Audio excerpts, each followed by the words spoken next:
Halo semuanya, Assalamualaikum warahmatullahi wabarakatuh. Selamat pagi, siang, sore, dan malam.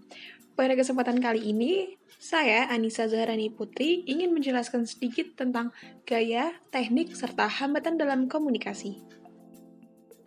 Apa itu gaya, teknik, dan hambatan dalam komunikasi? Gaya komunikasi itu sendiri adalah interaksi yang dilakukan oleh seseorang secara verbal maupun nonverbal atau ciri khas seseorang dalam mempersepsikan dirinya ketika berinteraksi dengan orang lain. Menurut Senjaja tahun 1996, gaya komunikasi adalah perilaku komunikasi yang dilakukan seseorang dalam suatu organisasi yang mempunyai tujuan untuk mendapatkan feedback dari orang lain terhadap pesan organisasional yang disampaikan. Lalu selanjutnya ada jenis-jenis gaya komunikasi. Yang pertama ada controlling style. Gaya komunikasi ini bersifat mengendalikan, ditandai dengan adanya satu kehendak atau maksud untuk membatasi, memaksa, dan mengatur perilaku, pikiran, dan tanggapan orang lain. Gaya komunikasi controlling style ini dikenal dengan nama komunikator satu arah atau one-way communication.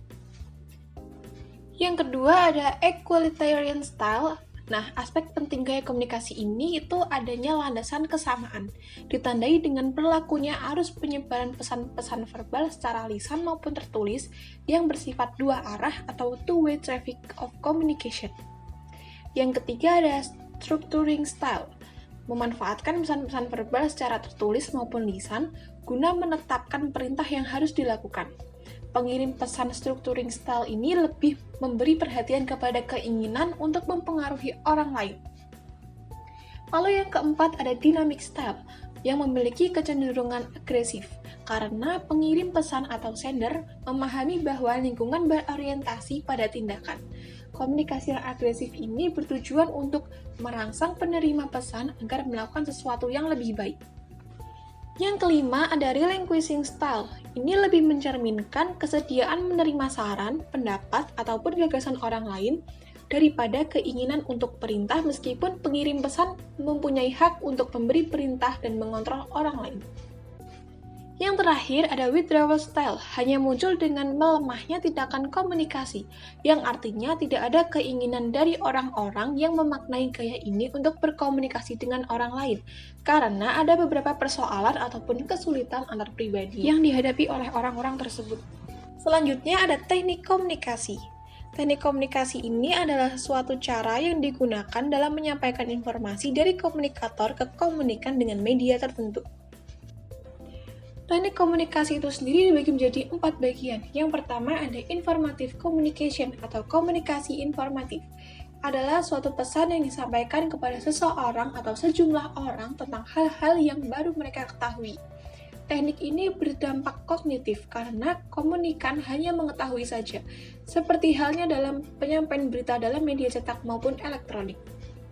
Yang kedua ada komunikasi persuasif atau persuasive communication yang bertujuan untuk mengubah sikap pendapat atau perilaku komunikan yang lebih menekan sisi psikologis komunikan, tetapi persuasi dilakukan secara halus, luas, dan mengandung sifat-sifat manusiawi sehingga mengakibatkan kesadaran dan kerelaan yang disertai perasaan senang. Yang ketiga ada coercive atau instructive communication. Ini berupa perintah, ancaman, sanksi yang bersifat paksaan sehingga orang-orang yang dijadikan sasaran atau komunikan melakukan secara terpaksa. Biasanya teknik komunikasi seperti ini bersifat fear-arousing yang berarti menakut-nakuti atau menggambarkan resiko yang buruk. Dan yang terakhir ada human relation. Pada umumnya dilakukan untuk menghilangkan hambatan-hambatan komunikasi, menyediakan salah pengertian, dan mengembangkan tabiat manusia. Untuk melakukan hubungan manusia, biasanya digunakan beberapa teknik pendekatan. Yang pertama ada pendekatan emosional, dan yang kedua ada pendekatan sosial dan budaya. Selanjutnya ada hambatan komunikasi. Hambatan komunikasi itu adalah berbagai jenis distraksi ketika proses komunikasi atau penyampaian dan penerimaan berlangsung antara orang satu dengan orang yang lainnya, bisa juga organisasi ataupun kelompok. Selanjutnya ada macam-macam hambatan dalam komunikasi.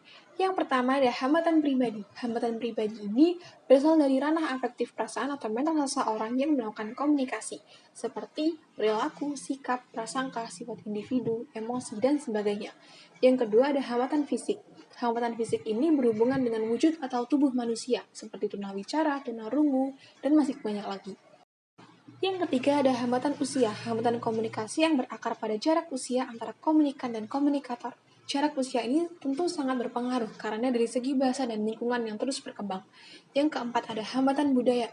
Dalam komunikasi, sistem nilai itu sangat dijunjung dari bahasa dan keyakinan. Sistem nilai bisa menjadi hambatan apabila dalam melakukan komunikasi salah satu partisipan tidak sengaja melanggar sistem nilai yang diyakini.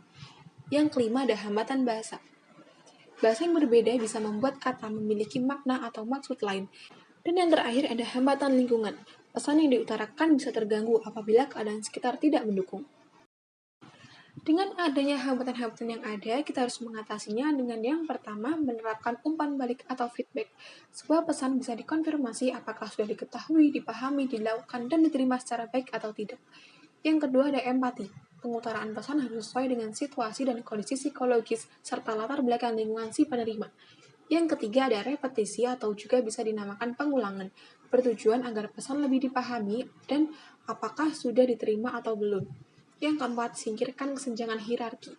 Biasanya hal ini terjadi pada masyarakat adat atau di suatu perusahaan.